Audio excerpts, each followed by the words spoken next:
Subscribe कीजिए हमारे channel को और बेल आइकॉन को दबाइए हमारी लेटेस्ट वीडियो सबसे पहले देखने के लिए। गुड मॉर्निंग साथियों, आप सभी का स्वागत है दिशा कंपटीशन क्लासेस में। आज हम लोग देखेंगे धारा 491 से लेकर के 498 ए, 499 और 500 तक।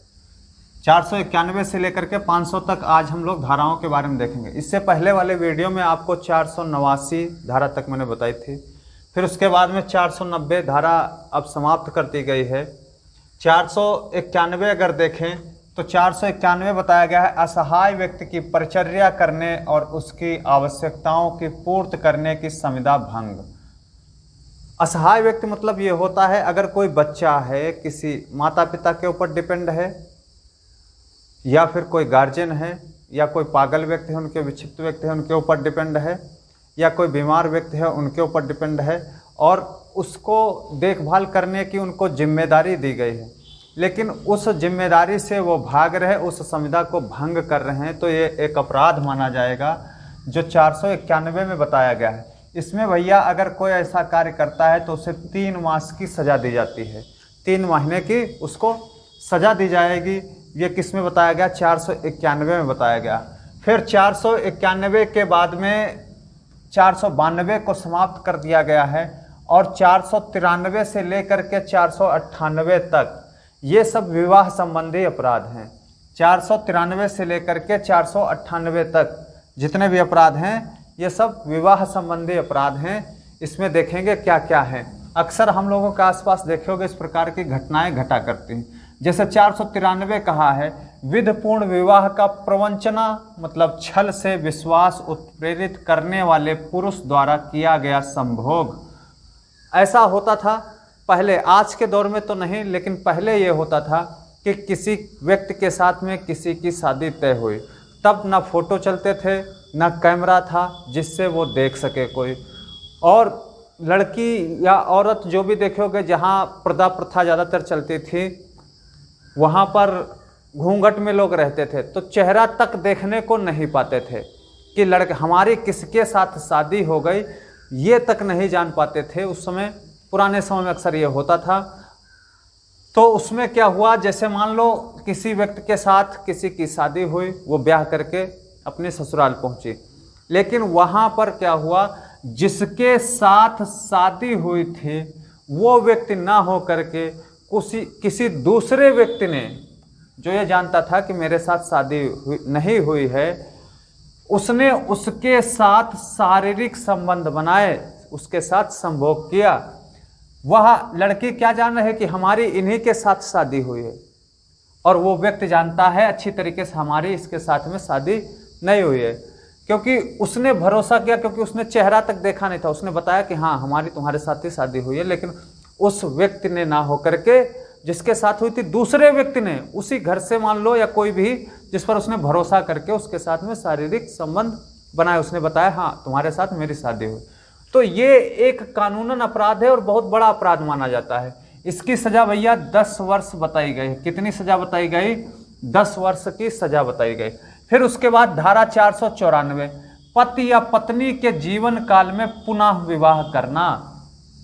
कोई पति जिंदा है या पत्नी जिंदा है, मान लो तलाक नहीं हुई है, शादीशुदा दोनों हैं, और उसके बाद में आप कोई दूसरा विवाह कर ले रहे हैं, शादीशुदा वो हैं, लेकिन आपने क्या किया, उनके जीवन काल में ही दूसरा विवाह कर लिए हैं। भले अलग अलग रह रहे हो वो अलग बात हो गई, लेकिन अलग अलग रहने के बावजूद भी क्या उसने किया, पुनः विवाह कर लिया। इसके लिए भैया सजा बताई गई है 7 वर्ष की, इसमें सजा निर्धारित की गई है। फिर 495 कहती दूसरी शादी जिससे की है उसको यह न बताना कि वह पहले से ही शादीशुदा है। कई बार अक्सर देखे होंगे कई लोगों के बीच में शादी टूट जाती है या शादी नहीं टूटती है, पति पत्नी अलग अलग रहते हैं, आपस में तलाक हो जाता है, डाइवोर्स हो जाता है और दूसरी शादी करता है व्यक्ति, दूसरी शादी कर ले, लेकिन वो जिससे शादी कर रहा है उसको ये चीज़ नहीं बताता कि मैं पूर्व में भी शादीशुदा था, मेरी इससे पहले भी शादी हो चुकी है। अगर ऐसा वह होने वाली शादी मतलब होने वाली बीवी को या पत्नी को नहीं बताता है तो ये क्या माना गया, कानूनन अपराध बताया गया है धारा 495 का। इसमें सजा भैया बताई गई है 10 वर्ष की सजा बताई गई। कितनी सजा बताई गई? 10 वर्ष की सजा बताई गई अगर कोई ऐसा व्यक्ति कार्य करता है। फिर 496 विधिपूर्ण विवाह के बिना कपट पूर्वक विवाह कर लेना। विधिपूर्ण विवाह के बिना कपट पूर्वक विवाह कर लेना, इसमें यह बताया गया है जब आप कोई शादी कर रहे हो उसमें कोई रस्म अदायगी है, उसको आप नहीं निभाते हो। रस्म अदायगी, मान लो फेरे लेना, फेरे नहीं कर रहे हो, या आपका निकाह होना, निकाह नहीं कर रहे हो, उसके बाद शादी कपट पूर्वक आप कर ले रहे हो, तो ये क्या है? एक अपराध है। कितना है? 496 का एक अपराध माना गया है और इसमें भैया सजा 10 वर्ष सजा निर्धारित की गई है। इसके अंदर 10 वर्ष की सजा बताई गई है। फिर 497 जार कर्म। जार कर्म क्या होता? बहुत ही इंपॉर्टेंट धारा है ये, और 99% आपके यूपीएसआई जो 2021 वाला पेपर होना है उसमें ये धारा जार कर्म पूछी जाएगी। पहली बात, किसमें वर्णन किया गया है? तो 497 वर्णन किया गया। जार कर्म होता क्या है? जार कर्म ये होता है कोई शादीशुदा स्त्री, जिसको आप जानते हो कि ये शादीशुदा स्त्री है, शादीशुदा स्त्री है, और उसके साथ आप शारीरिक संबंध बनाते हो, संभोग करते हो उसके साथ में, तो ये जार कर्म माना गया है। आप जानते हो ना शादीशुदा है और वो भी राजी होकर के आपके साथ शारीरिक संबंध बनाती है। ऐसा नहीं कि राजी होकर के नहीं बना रही है, वो राजी है वो शारीरिक संबंध बनाने के लिए, तब भी ये एक अपराध है, क्योंकि आप जानते हो क्या है कि वो पहले से शादीशुदा है, किसी परे पुरुष से वो शादी उसकी हुई है, और ये जार कर्म माना गया है। जार कर्म भैया इसकी सजा 5 वर्ष कितनी निर्धारित की गई? 5 वर्ष निर्धारित की गई। लेकिन एक केस पड़ा, आपको केस बताएंगे, केस लॉ में चैप्टर पूरा है, उससे संबंधित जितने भी केस हैं। 2018 में एक केस आया जिसमें इस जार कर्म को खत्म कर दिया।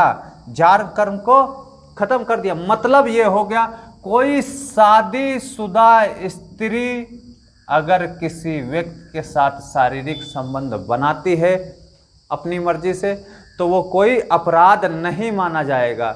इस जार कर्म को क्या कर दिया? खत्म कर दिया गया है 2018 से, उसे जार कर्म नहीं माना जाएगा। अगली भैया धारा है 498। 498 कह रही है शादीशुदा औरत को आपराधिक आशय से बहकाकर या फुसलाकर ले जाना या निरुद्ध रखना। आप उसको पट्टी पढ़ा ले गए, ठीक, जानबूझ करके बहका करके ले गए, फुसला करके ले गए, उसको किसी अन्यत्र जगह पर ले गए और उसको निरुद्ध रखना, अपने कब्जे में रखना, ठीक, ये सब क्या हो जाएगा? 498 का अपराध है, जिसमें 2 साल की सजा बताई गई। कितनी सजा बताई गई भैया? 2 साल की सजा बताई गई। फिर 498A, किसी स्त्री के पति या पति के नातेदार द्वारा उसके प्रति क्रूरता करना। उसके प्रति क्रूरता करना, इसमें क्या बताया गया है?